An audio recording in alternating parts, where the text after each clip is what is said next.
When I was 12 was about when I saw, when I had my first appointment with a dietitian at the local hospital.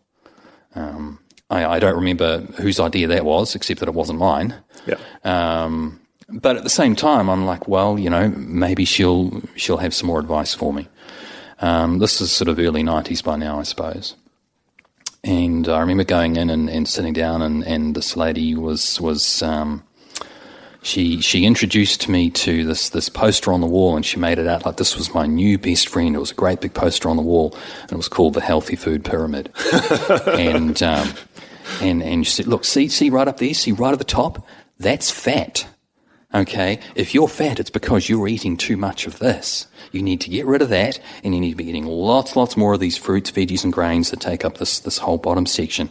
And I'm thinking, well, I kind of sort of am, because when I was thinking about the sort of food that I would eat when I was of that age, I would have, a bowl of cereal with some milk on the top, low-fat milk, obviously, spoonful of sugar to make it palatable.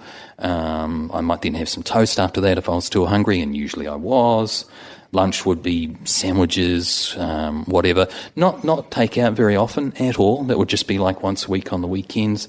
And dinner time would be your standard, meat and 2 or 3 veg, some spuds, mixed veggies, mince, whatever. It was fairly straightforward stuff. So you got this thing going on though, right? Because that's what most kids were eating, but there's profound variations in people's body shape. Well, that's exactly right. I thought, well, okay, it didn't seem like there was much fat to cut out of my diet to begin with, and it seemed like I was already eating lots of, certainly the grains.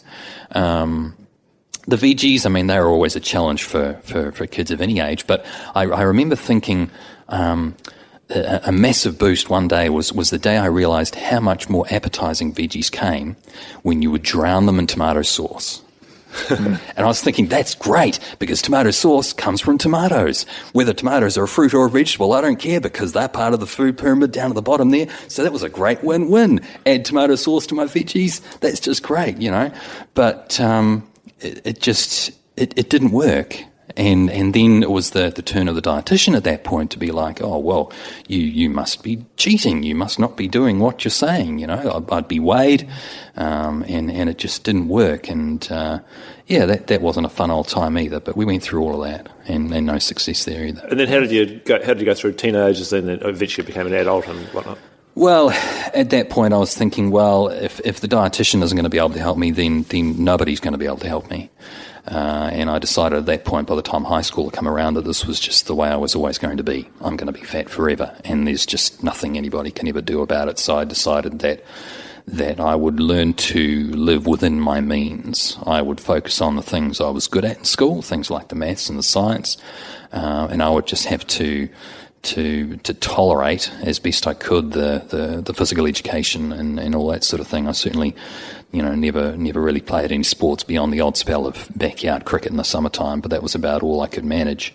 And it was really just learning to live within that at high school, and then beyond that later in life. I thought, well, it still didn't make full sense to me, but I thought, well, the food pyramid is the food pyramid, so I'm going to follow that as best I can, just focusing on eating lots of grains and as little fat as I could. But I would never consciously go on a diet, because all that ever did was make me hungry, and I just would never be able to sustain that.